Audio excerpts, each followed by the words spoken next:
50 இடங்களிலே வெற்றி பெறுவோம் என்று சொன்ன பாஜக இன்றைக்கு ஒரு மைனாரிட்டி அரசாக இருக்கிறது என்று சொன்னால் அதிலே பெரும் பங்கு விடுதலை சிறுத்தைகள் கட்சியுடைய தலைவர் அண்ணன் எழுச்சி தமிழருடைய அரசியல் பணி என்பதை யாரும் மறுக்க முடியாது.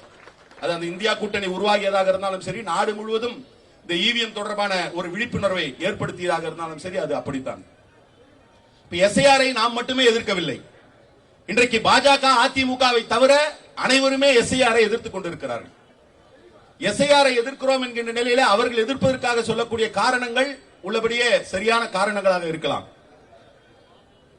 மழை வந்திருக்கிறது, வருவாய்த்துறை பணியாளர்கள் பல்வேறு பணிகளில் ஈடுபடுகிறார்கள், அவர்களுக்கு சரியானதுதான்.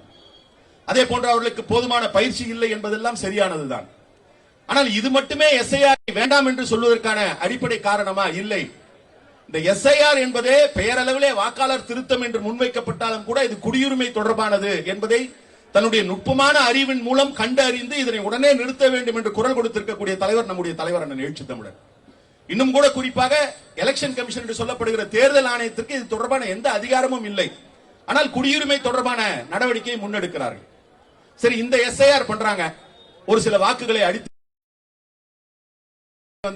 பிஜேபி வெற்றி பெற்றுட்டாங்க. இங்க அந்த மாதிரி தேர்தல் வெற்றியை திருடுகிறார்கள், அல்லது அவ்வளவும் செய்தும் கூட அவர்களால் தேர்தல் வெற்றியை பெற முடியவில்லை. இந்த நிலைப்பாட்டிற்காக அல்லது இந்த மாதிரியான சூழலுக்காக நாம் இருக்கிறோமா என்கின்ற கேள்வியை முன்வைத்து பார்த்தால் இல்ல. இந்த ஒரு தேர்தலை தொடர்பு படுத்தி நம்முடைய தலைவர் எழுச்சி தமிழர் அவர்கள் இன்றைக்கு எஸ்ஐஆர் வேண்டாம் என்று சொல்லவில்லை. ஒட்டுமொத்தமாக மக்களுடைய அடுத்தடுத்த தலைமுறைகளுடைய பாதுகாப்பை கருதி இன்றைக்கு தலைவர் எழுச்சி தமிழரை முன்வைக்கிறார். அதுதான் ரொம்ப முக்கியமானது. ஏதோ ஒரு தேர்தல் முடிவு என்கின்ற நிலையில நாம் ஒரு போராட்டத்தை அறிவிக்கிறோம் அல்லது ஒரு முன்னெடுப்பை எடுக்கிறோம் என்பதல்ல. எதிர்காலத்திலே மக்களுக்கு ஏற்படக்கூடிய தீங்கு அல்லது அவர்களுக்கு ஏற்படக்கூடிய கொடுமைகளை தடுத்து நிறுத்துவதற்கான நடவடிக்கை என்கின்ற அளவிலே தான் தலைவர் எழுச்சி தமிழர் அவர்கள் இன்றைக்கு இந்த நடவடிக்கையை முன்வைத்திருக்கிறார்.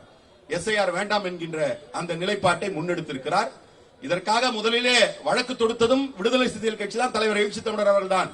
இப்பொழுதும் நாம் வழக்கை தொடுத்திருக்கிறோம். எல்லா தளங்களிலும் இதற்கான எதிர்ப்பை பதிவு செய்து அதை முனைப்போடு கொண்டு சென்று கொண்டிருக்கிறோம். இப்ப நம்ம ஷானவாஸ் ரொம்ப அழகா சொன்னாரு, தேர்தல் ஆணையமே திருடர் பாதையை நோக்கி சென்று விட்டது. அவர் சொல்லிட்டே இருக்கும் போதுதான் ஒரு நினைவு வந்தது.